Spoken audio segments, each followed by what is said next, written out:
네, 뉴스 신세계 오늘도 헬마우스 임경민 작가와 함께합니다. 어서 오세요. 안녕하세요. 네. 공수처가 오후 5시 40분에요. 그러니까 네. 지금부터 한 30분 전 되나요? 예. 구속영장 청구했다고요. 전에 윤석열 대통령에 대해서 내란 우두머리 혐의로 이제 구속영장을 청구를 했는데 예. 범죄의 중대성과 재범의 위험을 고려해서 예. 구속영장을 청구하게 됐다라고 지금 밝혔습니다. 예. 뭐 영장 내용도 뭐 아직 이제 자세하게 소개가 되고 있지는 않은데 일단은 뭐 한 150여 페이지 정도 뭐 검찰에서 이제 보냈다는 초안은 500페이지가 넘었다고 하는데 그래요. 분량 한 150페이지 정도로 해서 일단은 구속영장 청구를 했다고 하고요. 예. 관련된 자료 내용과 관련해 가지고는 이제 구체적으로 좀 이야기하기 힘들다 이렇게 그래? 지금 기자들한테 밝혀놓은 상황입니다. 예. 그래서 뭐 심사일은 아마도 이제 내일이 될 가능성이 좀 높아 보이긴 하는데요. 예. 구속적부 심사가 언제로 잡히는지 날짜가 잡히는 대로 또 추가로 말씀을 드리도록 하겠습니다. 그럼 주말 안에 결론이 나오나요? 근데 이제 워낙 또 현직 대통령에 대한 예. 구속영장 실질 심사이기 때문에 지켜봐야겠군요. 상당히 좀 시간이 걸릴 수도 있고요. 뭐 예측을 하기는 좀 쉽지는 않아 보입니다. 예. 뭐 아시다시피 지난번에 이제 체포영장 심사를 할 때도 예. 통상적인 체포영장 심사 시간에 비하면 상당히 좀 오래 걸린 예. 편이었기 때문에 여러 가지 좀 변수가 있을 수 있을 것 같습니다. 예. 자, 헌법재판소 재판은 예정된 속도대로 탁탁 진행되고 있는 것 같습니다.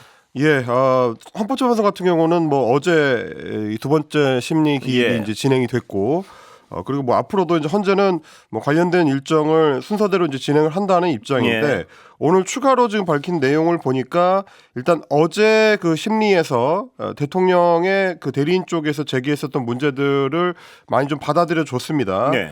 윤 대통령 측에서 요청했었던 내용 중에 부정선거 의혹이 가장 핵심적인 문제 제기였는데 예. 여기에 대해서 확인을 해보는 차원에서 중앙선거관리위원회 등을 비롯해서 세 군데의 정보기관들, 그러니까 국정원, 국가사이버안보센터 이렇게 되겠습니다. 이 세 군데에 대해서 문서를 좀 보내달라라는 문서 열람 신청을 했습니다. 예. 근데 이제 그 기록의 내용이 대통령실의 중앙선관위 사이버 보안점검 관련된 문서들, 예. 그리고 국가사이버안보센터의 중앙선관위 보험점검 관련된 보고서들, 예. 그리고 국가정보원의 중선관위에 대한 보안점검 결과 보고서들이라고 되어 있습니다. 이거는 뭐 지금 이제 대통령 쪽에서 계속해서 강조했던 문제 그 보안 점검 내용을 담고 있는 것들이고요. 예. 뭐 실제로 어떤 내용이 들어있는지를 헌법재판소가 살펴서 윤 대통령 측에서 이제 주장하고 있는 부정선거 의혹을 확인하기 위해서 중앙선거관리위원회에 군부대를 투입했다라는 예.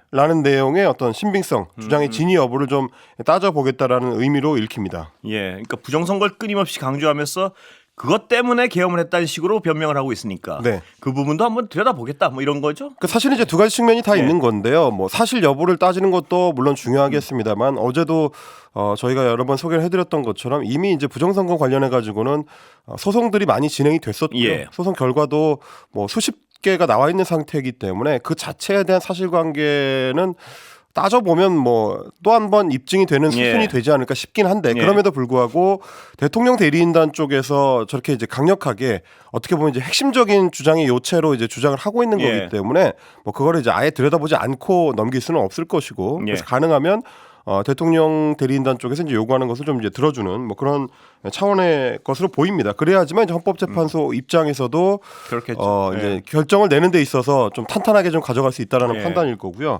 그리고 어제 그 심판 기일에도 증인 신문과 관련된 문제 제기가 대통령 대리인단 쪽에서 나왔었습니다.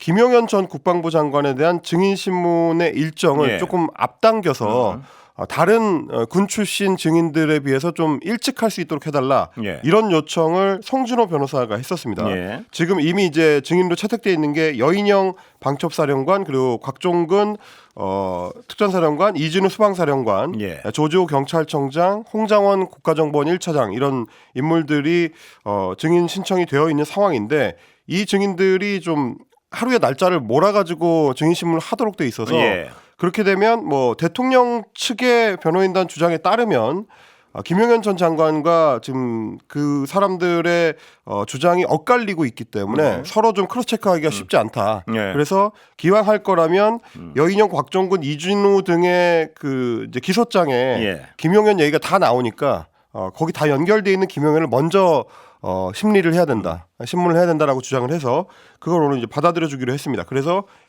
일단 김용현을 먼저 하고 나머지 증인들의 증인 신문을 진행을 한다. 예. 이렇게 결정이 이루어졌습니다. 이게 수사가 여러 각도 또 헌법재판이 있고 투사의 부분이 있고 또 네. 공검찰 수사도 있는 것 같은데 이 노상원 전 정보사령관 관련해서도 여러 가지 어떤 새로운 팩트들이 나오는 것 같습니다. 노상원 전 정보사령관 같은 경우는 이제 소위 그 계엄사령부 내에서도 별도의 팀을 운영을 하면서 별도의 수사단을 통해서 이른바 부정선거에 대한 부분을 전담했었던 것으로 이제 보이는 그리고 이제 이번 계엄 사건에 대해서 기획하는 단계에서는 사실상 2인자 역할을 한 걸로 지금 여겨졌는데 내용을 뭐 이제 문상호 전 정보사령관에 대한 공소장 내용을 봤더니 기존에 보도됐던 내용들을 한 번 더 확인하는 부분들이 좀 있었습니다. 이를테면 지난해 11월 17일 오후 3시쯤에 경기도 안산의 햄버거 가게 그러니까 롯데리아에서 문상호 전 사령관하고 정성욱 정보사 대령 등을 만난 자리에서 부정선거와 관련된 놈들을 다 잡아서 족치면 부정선거가 사실로 확인이 될 것이다. 이런 주장을 했다는 겁니다. 이런 주장 자체는 액면가 그대로 받아들여도 이제 폭행이나 내지는 이제 고문을 할 수도 있다라는 취지의 이제 이야기로 들리는 거고요. 그러면서 그 당시에 노상원 전 사령관이 했었던 얘기가 야구방망이, 케이블 타이, 복면 등을 잘 준비를 해둬라라고 하면서 준비 상황을 이제 구체적으로 점검을 했다는 겁니다. 그리고 그걸 이제 문상호 전 정보사령관이 그 자리에 있었던 정대령이라든지 뭐 나중에 자리에 함께 하게 된 김봉규 정보사 대령 뭐 이런 식으로 이제 전달하는 식으로 미리 준비를 시켰다라는 얘기가 되겠습니다. 그리고 문상호 정보사령관의 그 검찰 공소장을 보면요. 또 윤 대통령이 어떤 직접 얘기했던 워딩들이 나오는 것 같습니다. 보면. 사실 이제 보도됐던 내용들의 추가 확인에 가깝다라고 봐야 될 것 같은데요. 문상호 전 정보사령관 그 공소장 내용에 언제부터 윤석열 대통령이 이게 계엄과 관련된 혹은 계엄에 비슷한 언급들을 하기 시작했는지 그 자리에 누가 있었는지 같은 것들을 증거하는 내용들이 좀 들어 있습니다. 지난 3월 말에서 4월 초순이니까요. 총선 직전인데 그 시기에 윤석열 대통령과 이제 신원식 국가안보실장, 조태영 국가정보원장 그리고 여인영 방첩사령관과 김용현 전 국방부 장관까지 이렇게 식사 자리를 하면서 시국과 관련된 이야기를 할 때 지금 시국 상황이 상당히 좀 걱정이 된다라고 윤석열 당시 대통령이 이야기를 하면서 비상대권을 통해서 헤쳐나가는 것밖에는 방법이 없다. 여기서 이제 비상대권이라는 게 이제 계엄을 가리키는 걸로 좀 보입니다. 그러면서 군이 나서야 되지 않느냐, 군이 적극적인 역할을 해야 되지 않겠느냐 이런 주문을 그 자리에 있었던 군 관련 인사들한테 했다는 겁니다. 이것도 이제 사실상 계엄의 예고편이었던 셈이고 총선의 결과가 나오기도 전에 사실상 이제 총선이 질 것 같으니까 미리 계엄을 염두에 두고 준비를 시작했던 것 아니냐 이렇게 좀 짐작해 볼 수 있는 부분이고요. 그 이후에도 윤석열 피의자는 이제 계엄 선포 직전까지 여러 차례 군 지휘관들과 만나서 계엄을 위한 물밑 작업을 했다는 게 공소장에 적시된 내용입니다. 최소 6차례입니다. 비슷한 시기였던 이제 5, 6월경에 삼청동 안가에서는 김용현 전 장관하고 여인영 관측사령관을 만나서 비상대권이나 비상조치가 아니면 나라를 정상화할 방법이 없다. 뭐 이런 이야기를 했고요. 그리고 이제 김용현 전 장관 같은 경우는 윤석열 대통령에 앞서서 그 뭐 이제 이 3명의 군사령관들과 강호필 당시 합동참모본부 차장을 소개를 하면서 지금은 이제 지상작전사령관인데 이 인물을 소개를 하면서 이 4명이 대통령께 충성을 다하는 장군이다라고 소개를 했다고 합니다. 지난번에 이제 국회에서 이제 국정조사를 할 때도 지상작전사령관에 대해서 이제 민주당 국회의원들이 상당히 좀 강하게 몰아붙이는 장면들이 연출이 됐는데 강호필 지상작전사령관에 대해서는 아직까지는 언론에 보도되는 가시적인 어떤 수사 진척 상황이 이제 눈에 띄지는 않고 있거든요. 뭐 이런 부분들도 이 공소장을 통해서 보면 조금 더 면밀하게 살펴야 될 필요성은 좀 있어 보인다. 이렇게 좀 생각이 됩니다. 이 어떤 장군들의 동원된 군 장군 장성들의 어떤 개별적인 진술들을 종합하면요. 윤석열 피의자가 한 얘기들이 이렇게 시줄과 날줄처럼 아주 촘촘하게 얽혀서 사실로 드러나는 부분이 많은데요. 변호인단 측은 그거 자체가 다 짜맞춰졌다고 주장을 하고 있는 것 같습니다. 보니까. 그렇습니다. 그래서 뭐 김용현 전 장관하고 크로스 체크가 필요하다 뭐 이런 식의 주장을 하고 있는 겁니다. 짜맞추는 걸 이 정도로 잘 짜맞출 수 있으면 참 그거는 그리고 이제 그 소위 이제 증언 짜맞추기 혹은 뭐 증언 바꾸기와 관련해 가지고 어제 헌법재판소의 심리에서도 예. 비슷한 주장을 대리인단들이 그렇습니다. 여러 번 했는데요. 그때 이제 주장의 요지를 보면 그 배후에 사실상 야당이 있는 것 아니냐. 예. 그래서 이제 이 사령관들이 처음에 국회에서 했었던 발언과 수사기관에 가서 한 말의 내용이 상당히 다른데 예. 그 중간 과정에 민주당이 끼어들어서 사실상 그 사람들의 발언을 바꾸는 일종의 어떤 뭐 타협책을 제시한 거 아니냐. 뭐 예. 이런 취지의 주장들을 헌법재판소에서도 내놨습니다. 예, 그게 얼마나 설득력이 있을지는 정말 국민들이 판단을 하시겠죠. 예. 예, 뭐 어떻게 보시면 12월 3일에 내란을 일으키고 난 뒤로는 대통령이나 혹은 그 주변 인사들 그리고 이제 대리인단이나 변호인단까지도 거의 비슷한 주장을 반복적으로 하는 예. 쪽에 가깝기 때문에요. 수사가 진척된 사안이라든지 뭐 추가로 발견된 증거들이라든지 뭐 검찰의 공소장을 통해서 확인된 추가적 사실들 이런 것들을 뭐 거의 업데이트를 반의도적으로 하지 않거나 혹은 예. 뭐 그게 이제 바뀌더라도 바뀐 과정에 어떤 음모가 있다라는 식의 이제 주장들을 반복하고 있어서 저희도 이제 말씀을 전해드리면서도 피로감을 느끼실 청취자분들이 그렇습니다. 많으실 예. 것 같다라는 생각이 워낙 들긴 합니다. 약간 엉뚱한 얘기 같아서요. 예. 그런데 그렇게 미루고 미루더니 드디어 계엄특검법을 발의했죠, 여당이? 네, 여당 자체 내란 특검법이 아니고 예, 계엄특검법이- 이름 자체를 이제 예. 계엄 특검법이라고 한정을 했습니다. 예. 그래서 야당의 특검 법안에 맞설 자체 비상 계엄 특검법이라고 이제 명칭을 정했고요. 그리고 당 소속 의원들 중에서 이제 108명 중에 4명이 빠지고 이제 104명의 이름으로 예. 당론 발의를 했다라고 이제 규정을 했습니다. 일단 뭐 기자들이 물어봤을 때는 이제 4명이 빠지긴 했지만 어쨌든 104명이니까 거의 대부분이니까 예. 이거는 사실상 이제 당론 발의다라고 권성동 원내대표가 설명을 했고요. 야당이 기존에 내놨었던 내란 특검법에서 외환 행위 그러니까 이제 북한을 자극해서 사실상 전쟁을 일으키려고 했던 의혹과 관련해서는 이 부분은 이제 삭제를 했고 뺐습니다. 그리고 외환 행위를 뺐고 그리고 내란 선전 선동죄를 수사 대상에서 제외를 했습니다. 이 내란 선전 선동죄 같은 경우는 대부분의 수사 대상이 국민의힘 국회의원들을 예. 대상으로 하고 있는 부분이기도 하고요. 그래서 아마 이제 제외를 시킨 걸로 보이고 예. 그리고 수사 기간을 원래 이제 150일로 되어 있었던 야당 안에서 대폭 줄여서 110일로 예. 단축을 했고 수사 인원도 155명이 야당 안인데 예. 58명으로 100명 가까이를 좀 축소한 자체 비상계엄 특검법입니다. 예. 여당이 일단 비상계엄 특검법 같은 경우는 특검 추천을 할 때 후보 3명을 대법원장이 추천하도록 한 이른바 이제 제3자 추천 예. 방식을 취하고 있고 피의사실 공포를 막기 위한다라는 목적으로 언론 브리핑 조항을 빼버렸습니다. 예. 그래서 이제 공식적으로 언론 브리핑을 하지 않는 특검 방식을 취한다라는 게 지금 국민의힘의 방안입니다. 그런데요, 권성동 여당 원내대표는요, 이 특검법을 발의하면서도 필요 없다, 뭐 이런 얘기를 하는 것 같습니다. 그러니까 필요악이라는 표현까지 예. 썼습니다. 국회의원들이 당론으로 법안 발의를 하면서 필요 없는 법안이다라고 표현을 하는 게 도대체 어떤 의미인지 예. 잘 이해는 가지 않는데요. 필요가 없으면 발의를 안 하면 되지 않느냐라는 예. 생각인데 일단 권성동 원내대표가 뭐라고 표현을 했느냐면 특검은 애초에 혈세를 낭비하는 것이다. 그리고 이미 계엄 관련자들이 대부분 수사가 끝났다. 특검 자체가 무용하다. 아무 쓸모가 없다. 이런 식의 이제 예. 주장을 했습니다. 비상계엄 선포와 관련해서 이미 국방부 장관, 각군 사령관, 경찰청장 등 관련자들이 99% 구속 기소돼 있거나 네. 불구속 기소가 돼 있다. 그렇기 때문에 사실상 특검을 도입할 이유가 전혀 없다. 예. 이렇게 이야기를 했습니다. 그러면서 이미 관련자들의 수사가 다 끝났는데 특검을 통해서 뭘 더 수사를 하겠다는 것이냐. 그래서 사실상 특검은 필요가 없다. 그리고 야당의 특검 추진은 이 사건을 계속해서 끌고 가서 자신들에게 유리한 정치 지형을 만들겠다는 그런 당리당략적 이유다라고 주장을 했습니다. 예. 근데 사실 이제 이런 주장을 그대로 받아들인다고 하더라도 예. 좀 의문스러운 것이 특검을 도입할 이유가 전혀 없다면 예.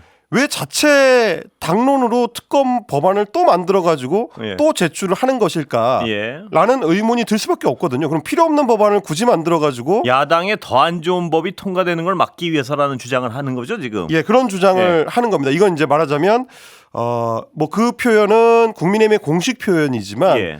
속내를 얹어서 해설을 하자면 굳이 말씀드리자면은 야당 안을 그대로 두면 예. 재의결될 때 이탈표가 위험하니까. 빠져나가서 예. 8표 이상이 빠져나가서 통과될 가능성이 이미 생겨버렸기 때문에 예. 그 위험을 차단하기 위해서는 좀 약한 거라도 내자 뭐 이런 거죠. 그렇습니다. 그러니까 반대할 수 있는 예. 명분이 필요하다. 예. 그래서 8표의 이탈을 막기 위한 명분으로 이 자체 특검 법안을 낸다라는 예. 얘기가 되는 겁니다. 아니 그리고 하나 더 의문스러운 거는 이 지금 공수처 수사나 네. 경찰 수사 이 모든 게 불법적이고 체포도 불법적이고 모든 게 불법적이라고 얘기하고 있잖아요. 그렇습니다. 그걸 합법적으로 하려면 특검이 있어야 된다는 얘기 아닌가요? 이것도 거꾸로 얘기하면? 거꾸로 얘기하면 그럴 수도 있고요. 예. 그리고 뭐 다른 측면에서 얘기하자면 지금 수사가 전부 다 끝나가고 있다라고 예. 이야기를 하게 되면 그러면 수사기관에서 수사를 받았던 김영현 전 국방부 장관을 비롯해서 그리고 지금 수사가 부당하다고 주장하는 대통령 쪽까지도 포함했을 때 이 예. 수사를 인정을 못 하는데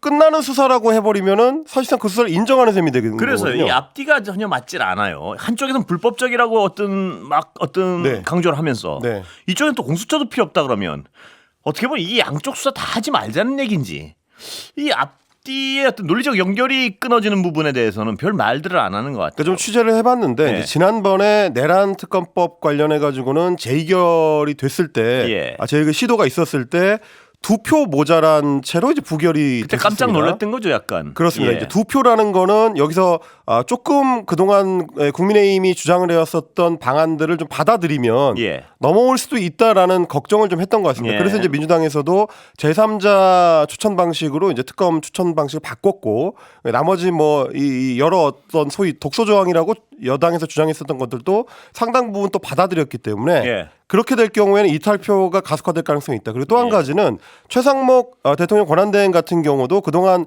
주장을 해왔었던 게 이제 추천 권한과 관련된 예. 거를 가장 주요하게 얘기를 했었기 때문에 그 위험 요소가 제거되면 거부할- 최상목 권한대행도 거부할 명분이 약해진다. 예, 그러면 애초에 거부를 안 할 수도 있다라고 여러 가지 좀 걱정을 복합적으로 했던 것 같습니다. 그런데 이 여당안에 대해서 어떤 협상, 협의가 이루어질 가능성, 그러니까 협의는 이루어지겠죠. 근데 오늘 오전에도 예. 이제 오늘 오전은 아니고 오후에 여야 원내대표가 만나서 협의를 하긴 했었는데 예. 결과적으로 결렬이 됐습니다. 지금도 협의를 하고 있는 협의는 지금 계속하고 있습니다. 타협 가능성이 있을까요? 뭐 이제 취재하는 기자들 얘기를 예. 들어보면 타협 가능성이 높아 보이지는 않고요. 예. 어차피 여당 입장에서는 실제 목적이 특검안을 통과시키는 쪽에 있지 않기 때문에 예. 시간을 끄는 쪽에 있고 사실은 야당의 특검안을 무력화시키는 쪽에 있기 때문에 타협을 해줄 이유가 없다. 뭐 이런 얘기가 좀 많은 것 같습니다. 그러니까 기자단 사이에서 의심하는 거는 이 특검 자체를 어떻게 해보자는 얘기가 아니고 네. 우리 것도 있는데 쟤네 건 반대해야 되지 않느냐 이 논리를 끌어내기 위해서 낸 그렇습니다. 것이다 이렇게 의심하는 거죠. 애초에 특검을 통과시키기 위한 목적이 아니었다라는 것이고요. 그거는 사실은 이제 의원총회 과정에서도 예. 여당 원내 지도부가 여당의 강경파들을 설득할 때 동원했던 논리이기도 합니다. 예, 참 알겠습니다. 자, 네. 경호차장 김성훈 체포됐습니다 결국. 네, 이미 이제 체포 영장은 발부가 돼 있는 상황이었는데요. 엊그제 윤석열 대통령을 체포할 때는 예. 같이 체포하지는 않았습니다. 이제 경호의 목적이 있었기 때문에 오늘 본인의 이제 혐의 관련해 가지고 공수처에 출석을 했는데 그 자리에서 오전에 곧바로 체포 영장을 집행을 해서 현장 체포를 했습니다. 예. 일단 경찰에 출석하기 전에 취재진 앞에 섰을 한참 때 얘기하더라고요. 예, 기자들이 예. 여러 질문을 네. 쏟아냈는데요. 누구의 지시로 관저 출입을 막았느냐, 윤 대통령이 지시냐라고 이제 질문을 했을 때는 지시받은 게 아니라 법률에 따라서 예. 이제 경호 임무를 수행한 것이다라고 이제 답변을 했고요. 그리고 경호처 직원들한테 무기 사용이나 무장을 지시한 적이 있냐라고 이제 물었을 때는 그걸 이제 별도로 얘기한 게 없고 무기는 원래 경호관들이 늘 휴대하는 장비다라고 이야기를 했습니다. 그리고 이제 2차 영장 집행 당시에 경호처의 내부 분열 분위기가 많이 전해졌는데 사실이냐 뭐 이렇게 물었을 때는 예. 일부 사실과 다른 점이 많았다라고 이제 부정하는 모습을 예. 보였습니다. 사실 오늘 경호처 출석할 때 이제 김성훈 차장한테 가장 궁금했었던 거는 그동안 보도된 내용들 그 중에서도 이제 윤석열 대통령 부부의 생일 관련된 축하 파티 예. 얘기였을 겁니다. 업무와 무관한 대통령 생일에 경호처 직원들을 동원한 게 사실이냐 이제 이렇게 질문했는데 예. 따로 동원한 적 없다. 그리고 윤 대통령의 생일 축하 노래까지 만든 건데 그게 사적 유형이 아니냐라고 물어봤을 때는 여러분들은 생일에 친구들이 축하 파티나 생일 축하 노래 안 해주냐? 그거는 업무적인 걸 떠나서 사람이 살아가는 세상의 일이다. 이렇게 답변을 했습니다. 예. 그러면서 경호처도 뭐 참모기관이고 경호기관이기도 해서 근접해서 모시는 기관이기 때문에 우리가 책상 옆에 앉아 있는 동료가 생일이어도 그렇게 해주지 않느냐라는 답변을 내놨습니다. 예, 참 놀랐군요. 이런 식의 논리라면 정말 어떤 회사의 사장님 생일에는 직원들 다 나서서 막 합창하고 이래야겠군요. 예. 글쎄, 근데 이제 이 답변이 적절한지는 좀 모르겠습니다. 이게 이제 어제 SBS 단독 보도를 통해서 소개된 내용인데 윤석열 대통령의 이제 생일 때 생일을 위한 노래를 별도로 제작을 그랬어요. 했다는 거거든요. 이제 기존의 뭐 뮤지컬 트랙이라든지 예. 뭐 기존에 유명했었던 노래들을 일부 개사를 해서 따로 이제 가수들을 섭외를 해가지고 뭐 누구에 따라서는 이제 출연료를 뭐 300만 원씩 주기도 하고 했다고 하는데 그런 별도의 금액까지 치러가면서 녹음을 하고 또 그 금액은 어디서 나왔는지도 확인해야 될 것 같고요. 네, 뭐 제 생각에는 거의 100% 세금에서 나왔을 것 같은데 뭐 이제 그 기사 안에 그게 상세하게 소개가 되지는 않았었습니다만 아직까지 확인이 안 됐겠죠. 그렇죠. 예.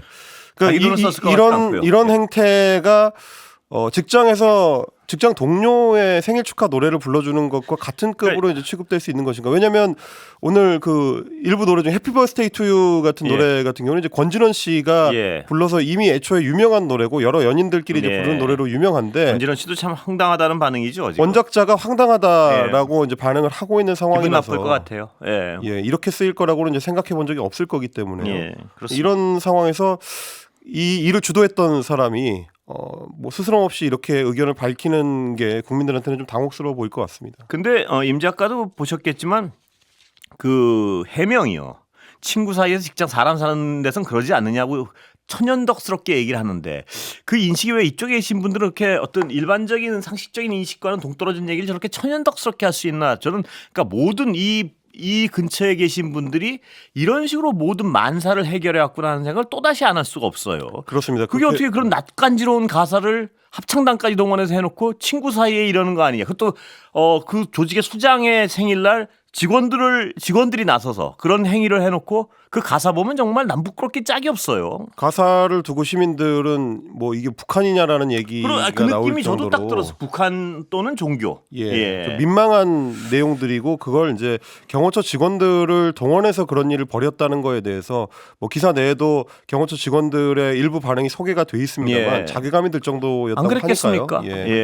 엘리트 공무원들 그렇습니다. 특히 대통령을 지키기 위해서 그 자리에 있었던 사람들은 이렇게 동원하는 게 맞냐? 좀 반성이 필요하지 않나 싶습니다. 정말 자괴감 느꼈을 것 같아요. 여기까지 듣겠습니다. 주말 잘 보내세요. 고맙습니다. 임경빈 작가였습니다.